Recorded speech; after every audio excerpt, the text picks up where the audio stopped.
Equilateral triangle समबाहु त्रिभुज, इसका हिंदी नाम है, इसका मीनिंग क्लियर कर रहा है। सम मतलब समान, बाहु मतलब भुजा, मतलब ऐसा ट्रायंगल जिसके तीनों भुजा क्या हो, समान हो, उसे हम क्या कहते हैं, समबाहु त्रिभुज या फिर equilateral triangle.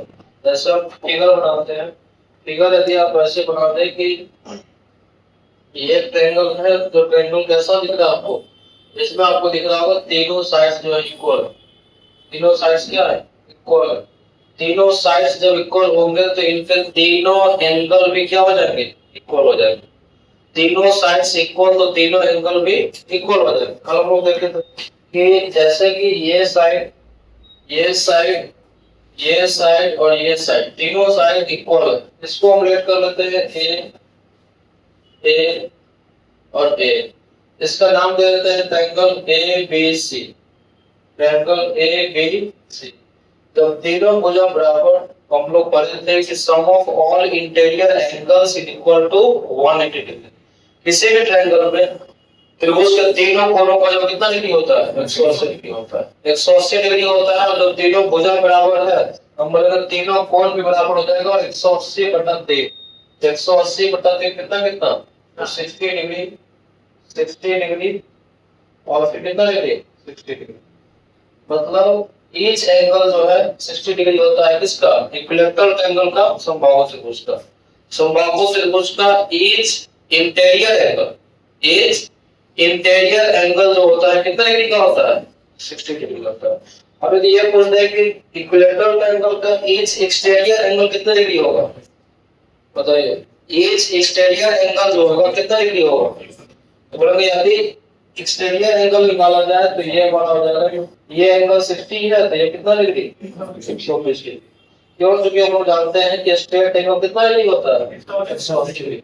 Straight angle 180 degree. हम बोलेंगे कि इधर भी आगे बढ़ा दिया था, अगर ऐसे आगे बढ़ाते तो ये एंगल तो बढ़ेगा, ये कितना डिग्री बढ़ेगा, 120 डिग्री। क्यों, क्योंकि स्ट्रेट एंगल जो है, ये स्ट्रेट एंगल 180 होता है, 180 में 60 माइनस करेंगे तो बचेगा क्या होगा, एक्सटीरियर एंगल। तो each exterior angle of equilateral triangle is 120।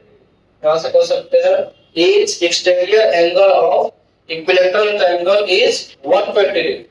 Each interior angle of equilateral triangle is 60 degree. अब हम यहाँ देखेंगे इसके हाइट। इक्विलैटरल ट्रायंगल का जो हाइट होता है यानी एल्टीट्यूड, एल्टीट्यूड का क्या मतलब बताइए, एल्टीट्यूड का क्या मतलब होता है, तो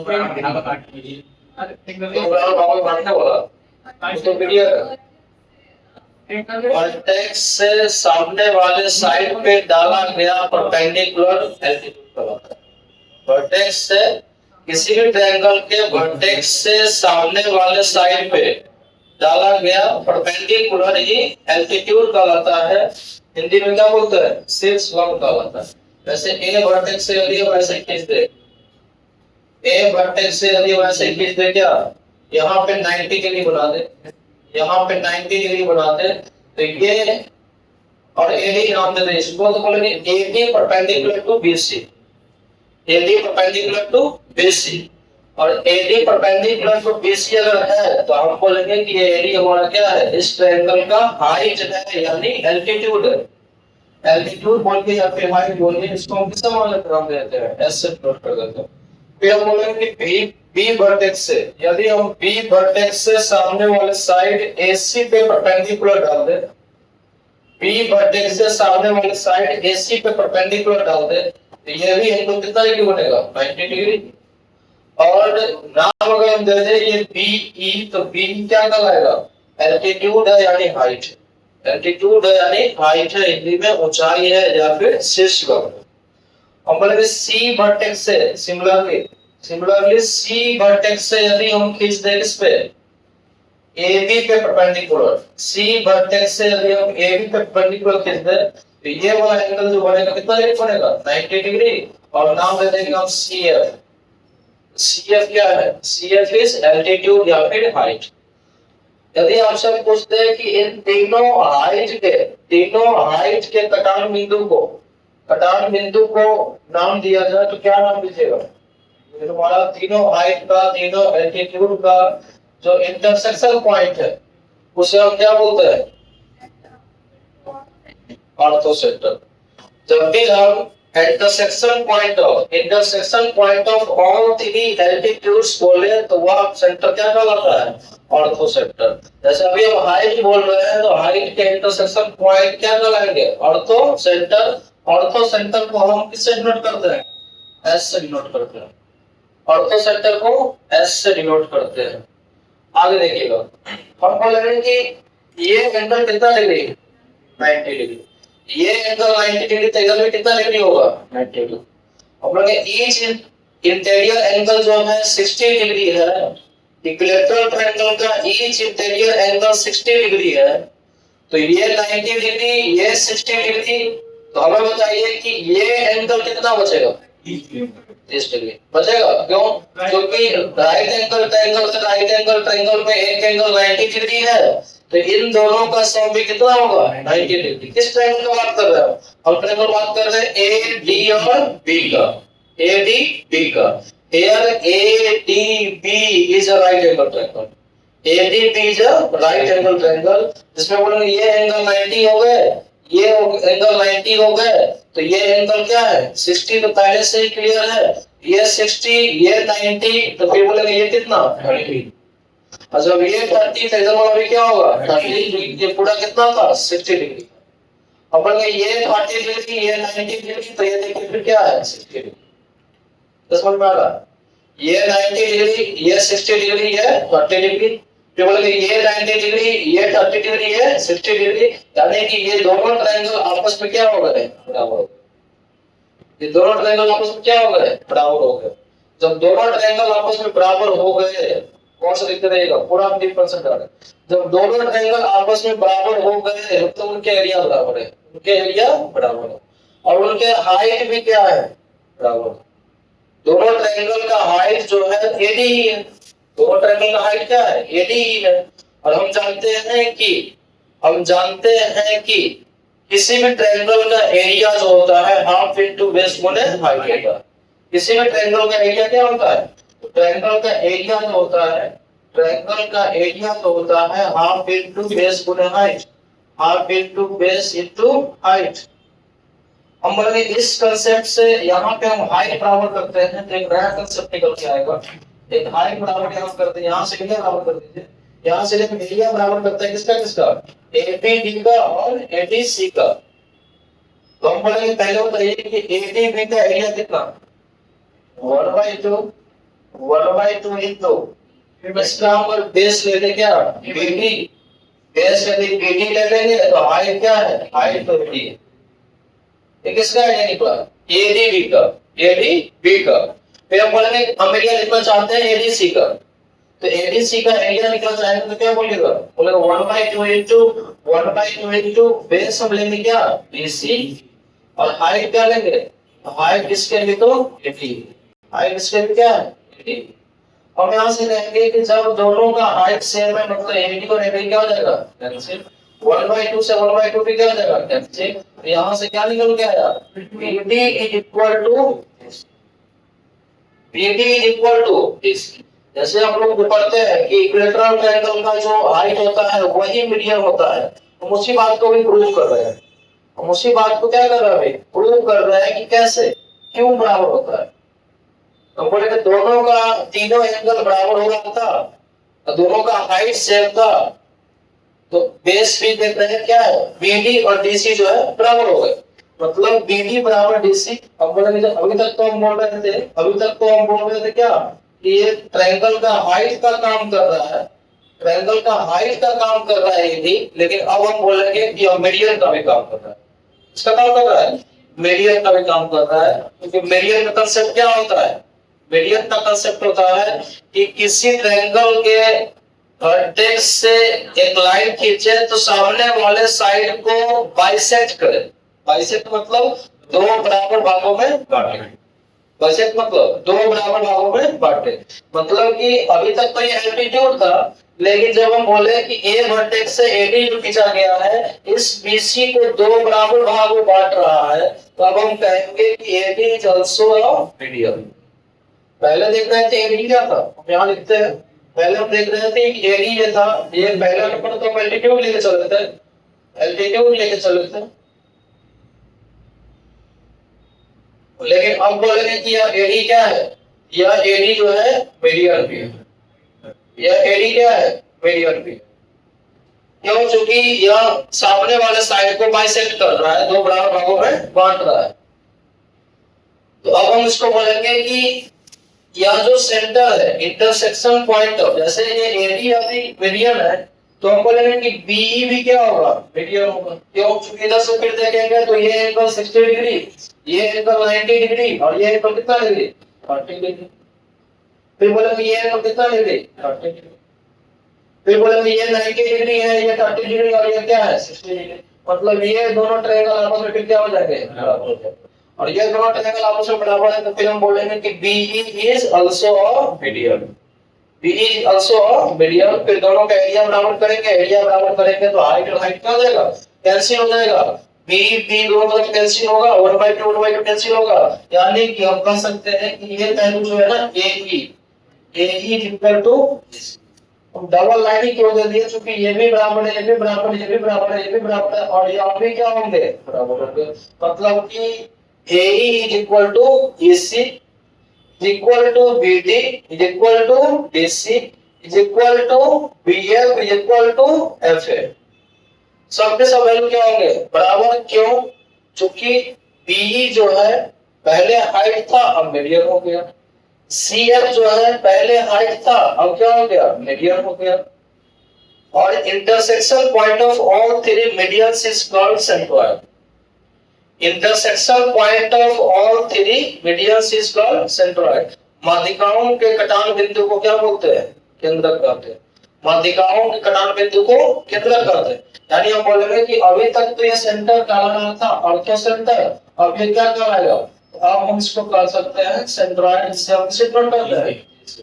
मतलब इस सेंटर के बारे में बोला जाए, इस सेंटर के बारे में बोला जाए तो ये सेंटर पहले तो था क्या ऑर्थो सेंटर, पहले तो था ये ऑर्थो सेंटर, अब फिर से क्या बन गया, तो ये बन गया अब सेंट्रोइड, जिसे हम हिंदी में क्या बोलेंगे केंद्रक बोलेंगे।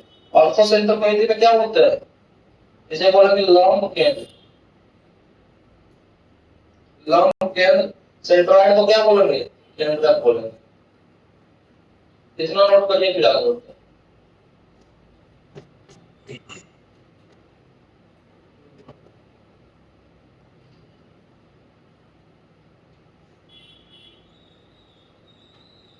तो हम लोग दो बात देख लिए अभी तक कि जो सेंटर वाला ऑर्थो सेंटर था वही सेंट्रोइड है, किस ट्रायंगल में, तो इक्विलैटरल ट्रायंगल में देख रहे हो, किसमें देख रहे हो इक्विलैटरल ट्रायंगल।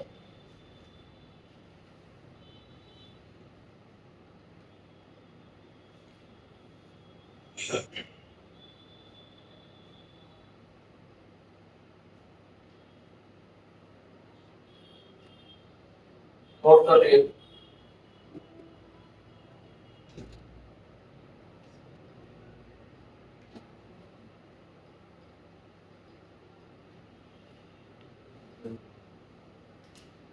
हो गया।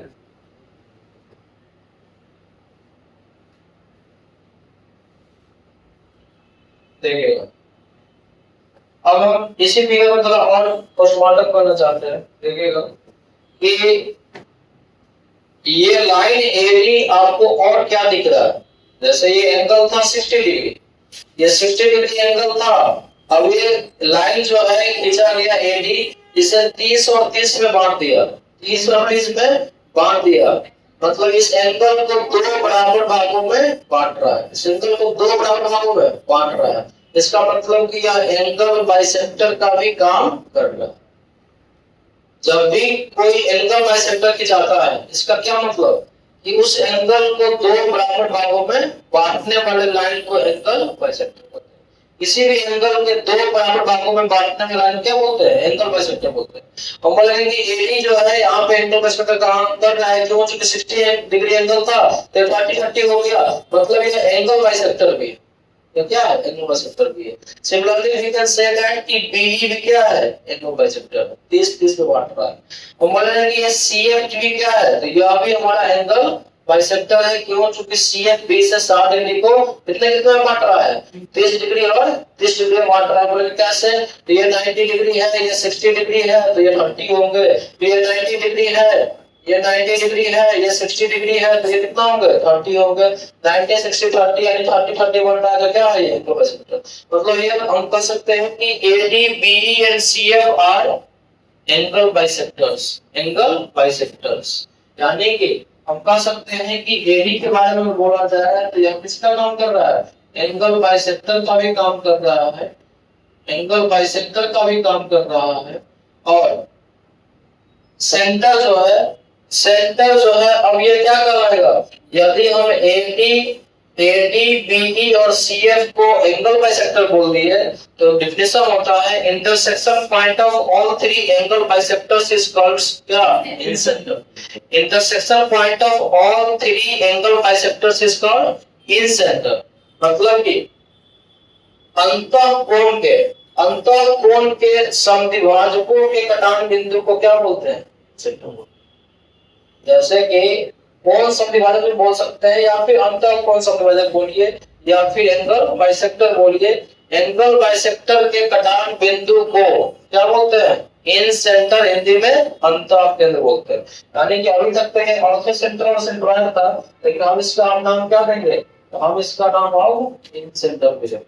इसका नाम क्या देंगे? हम इन सेंटर भी देंगे। हिंदी में क्या बोलेंगे? अंतः केंद्र बोलेंगे। हिंदी में अंतः केंद्र बोलेंगे।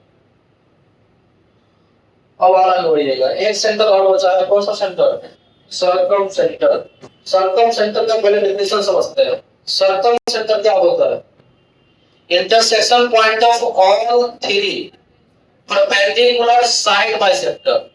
परपेंडिकुलर साइड बाइसेक्टर तो मतलब परपेंडिकुलर साइड बाइसेक्टर कहां से खिंचाएगा? क्या वर्टेक्स से खिंचाएगा? नहीं, यहाँ पे चूंकि वर्टेक्स से ही आ रहा है लाइन, क्योंकि जो हमारा एंगल बाइसेक्टर है वही मीडियन है, वही क्या है? वही हमारा एंगल बाइसेक्टर है, वही मीडियन है, वही हमारा एल्टीट्यूड है, और वही हमारा हो जाएगा परपेंडिकुलर साइड बाइसेक्टर। लेकिन तो जरूरी नहीं है कि परपेंडिकुलर साइड बाइसेक्टर वर्टेक्स से आगे ही गुजर रहा हो, वर्टेक्स से ही खिंचा रहा हो। हम अलग से ट्रायंगल बनाते हैं, अलग से ट्रायंगल बनाते हैं। हम बोलेंगे कि इस ट्रायंगल में यदि हमें खींचना हो, ऐसे हम एक ट्रायंगल बना रहे हैं और यदि बोल दे कि हमको परपेंडिकुलर साइड बाइसेक्टर खींचना है, क्या खींचना है? Perpendicular side bisector. इसका क्या मतलब? इस साइड को बाइसेक्ट करने वाला लाइन जो कि इस पे परपेंडिकुलर हो, इस साइड को बाइसेक्ट करने वाला लाइन जो कि इस पे परपेंडिकुलर हो। अब मान लेते हैं कि इसका मिड पॉइंट, अगर बाइसेक्ट करना है इसका मतलब क्या होगा? Mid point. यानी कि ऐसे करके एक लाइन खिंचाएगा, ध्यान दीजिएगा, ऐसे करके एक लाइन खिंचाएगा, मतलब ऐसे एक लाइन खींच दीजिए जो कि इस पे क्या है? परपेंडिकुलर भी है, परपेंडिकुलर भी है, और इसे क्या कर रहा है? बाइसेक्ट कर रहा है। और कर रही है इसमें क्या हम वर्टेक्स से खींच रहे हैं? नहीं, वर्टेक्स से नहीं खींच रहे हैं। हमको बस इतना खींचना है कि साइड को बाइसेक्ट कर रहा हो, इस साइड पे परपेंडिकुलर। सिमिलरली हम बोलेंगे इस साइड पे परपेंडिकुलर भी होगा, इस साइड पे परपेंडिकुलर भी होगा, और इसे बाइसेक्ट भी करेगा। तो कुछ ऐसा खिंचाएगा, क्या ऐसा खिंचाएगा। तो इस साइड पे क्या होना चाहिए? परपेंडिकुलर भी होगा, थोड़ा सा और लेना पड़ेगा। इस साइड पे परपेंडिकुलर भी होना है और इसे बाइसेक्ट भी करना चाहिए। साइड पे परपेंडिकुलर भी और इसे बाइसेक्ट भी करना चाहिए। यहां से पहले खींचिए,